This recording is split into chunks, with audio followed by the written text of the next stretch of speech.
Good morning, YouTube. Welcome to Corona World. Anyway, this morning's video is going to be a little more lighthearted than the last couple ones. In fact, today's video, even though it's Thursday, is going to be a Billy Tale. And today's Billy Tale will be about some friends of mine and some escapades they got themselves involved in back in the early 1980s in Washington, D.C.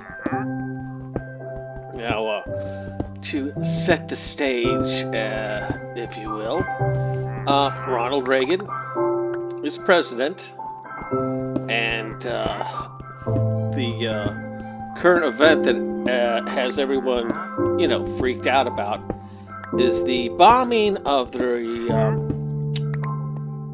Marine barracks in Beirut, Lebanon, where several hundred Marines were tragically killed when these Shiite militia, yes, our problem with the Iranian militias go back decades. They blew up this barracks with a truck bomb, and all of Washington lost its mind. As soon as the news broke,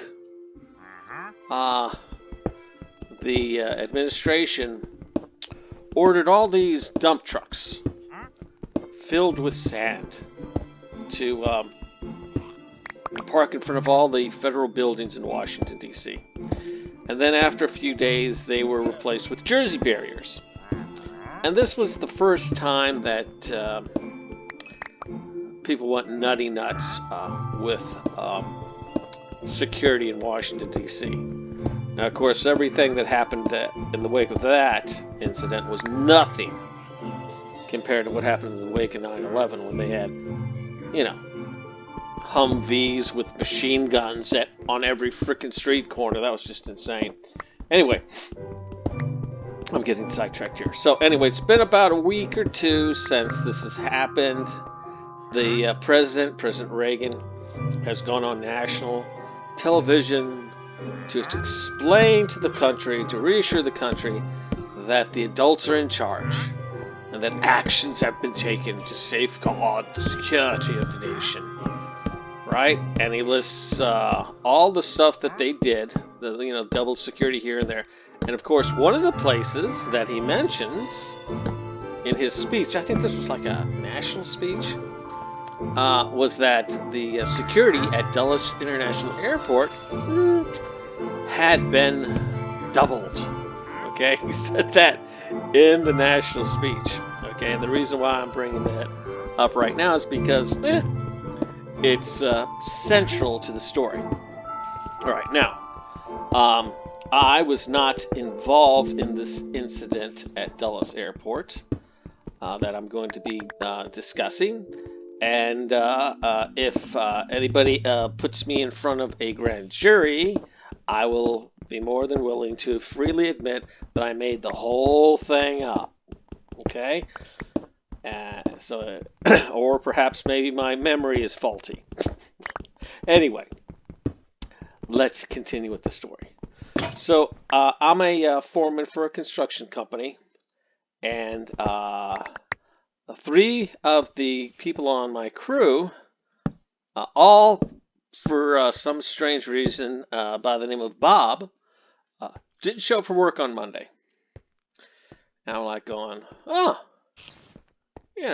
what happened to the Bobs? This is most unfortunate. I suspect that they must have all been arrested by the police. I only said that because, that was the pattern. If half of your crew didn't show up for work on Monday, it's because they were out of control over the weekend. Well, we went about the day. I made my adjustments and continued doing my work, shorthanded that I was. Uh, and then, to my surprise, one of the Bobs showed up about 2 o'clock in the afternoon with this amazing story. And the story goes something like this. They were out engaging in, some behavior that is considered illegal by the government. And they were driving down, I think it was Route 28, leaving Herndon, Virginia, and they were driving past the Dulles Airport. And how can I say this? They were tripping balls on LSD. Okay, and as they're driving past Dulles International Airport, they noticed all these blue lights, this field of blue lights in over by the airport, and they just had to play in that field of blue lights. So they pulled the van over, got out of the van, left it sitting on the shoulder of US 28, and then using a pair of my bolt cutters, cut a hole in the fence, and then proceeded to start running through this field of blue lights, screaming, "The trails, man, the trails!" Anyway, after a while, they lost interest in the field of blue lights and decided that it would be so much fun to run across the, the runway as the planes were landing. Now, this is the part of the story that I never did understand. Is didn't the pilots notice these people running around on the runway? Well, I guess not. Anyway, like I say, this whole story might be bullshit. Anyway, so they eventually got bored of that too. And that's when one of the Bobs noticed what was described to me as a 737 sitting on an apron with the engine running near the woods. So one of the Bobs, the Bob who owned the van, came up with this wonderful idea that they should go and steal the airplane and fly it to Florida, okay, and hang out at the beach for a couple of days. And then when they're tired, they'll fly it back to Dulles, park it back on the apron, and no one else would be the wiser.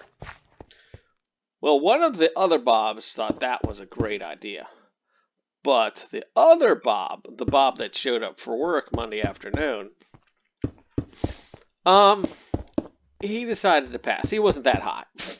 Okay? So a deal was struck. The Bob that owned the van gave the keys to the van to the other Bob and said, "Hey, pick me up in a couple of days when we get back from Florida. I'll call you when we're getting ready to leave." All right?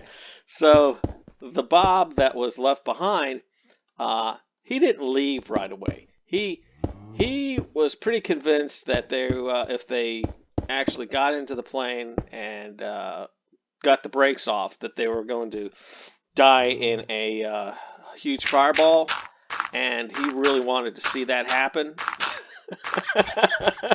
So he hung out. Oh, time to run away. The monsters might eat me. So anyway, so he's sitting there waiting to see what happens, and sure enough, about 15 minutes after they got onto the plane. Now, how they got onto the plane, I should probably tell you this, is they creeped in through the woods, okay, and came up from behind. And they got in through where they put the luggage on there. Now, somebody told me that if they'd come from the side, they'd either gotten sucked into the engine or got burned up by the exhaust. I don't know. All I know is they got in the plane, came up through the luggage compartment into a galley, and made it all the way to the to the flight deck, where there was the flight crew. Now, the flight crew was very upset when they ran across these guys, when they just showed up on the flight deck. They asked them what they were doing, and they said, "Oh, we're just here checking out your plane, man. Gotta go." Well, the flight crew were dicks and called security And so anyway, so all the security shows up and arrests the two Bobs and takes them away. And the third Bob sees this and he leaves. He disappears. And then he tells me all about this on Monday afternoon.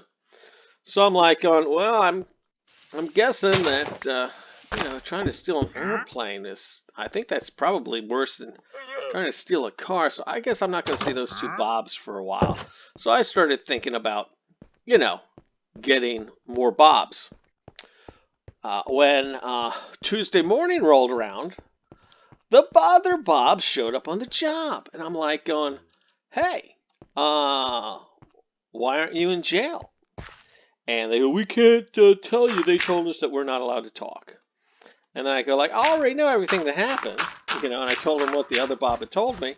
And, I'm pretty persistent. So finally they told me, what happened.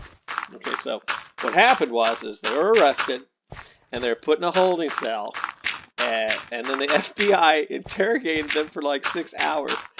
Questions like, where's the plane? Where's the bomb? Did you cut any hydraulic lines? What terrorist organization are you a member of? And they interrogated these guys for 6 hours before they realized that they were high. They should have figured out, because every time they would like threaten them with like 30 years in jail, they would just giggle. They're like, you're going to jail for the rest of your life, and you'll never see. You're gonna die an old man in jail. Ah, well, man, oh my God, you're hilarious. Anyway, so they eventually sobered up, and the government had a problem.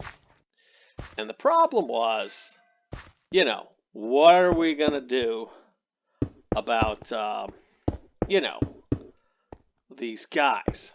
Because we can't, if we charge them, okay, it's going to be a very public trial, and the news is going to find out, and they're going to find out that somehow a bunch of freaking high hippies managed to breach our security and make it all the way to the flight deck of one of our aircrafts after the president said that we doubled security. So a deal was struck, and the deal was this.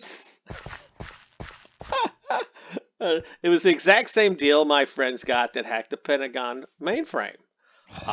Don't tell anybody what happened, okay? And all is forgiven. Just don't do it again. And if this ends up in the press, you're going to jail for 25 years. So now, it is my understanding that this story is become an urban legend at Dulles Airport amongst the employees about the time that the hippies tried to steal the airplane. So, if you know anybody from Dulles and they've heard that rumor, okay, it's true. Yeah, that is, unless somebody, if I have to testify under oath, then, oh, what? I don't know. I'm sorry. I'm old. I can't remember. Anyway, so that's the story, the Dulles incident, Billy Tales. And it just goes to show you that, hey, the government can be very generous with you and very unforgiving if, public knowledge of your shenanigans embarrasses them. Anyway, I hope you enjoyed the video, and we'll talk to you guys later.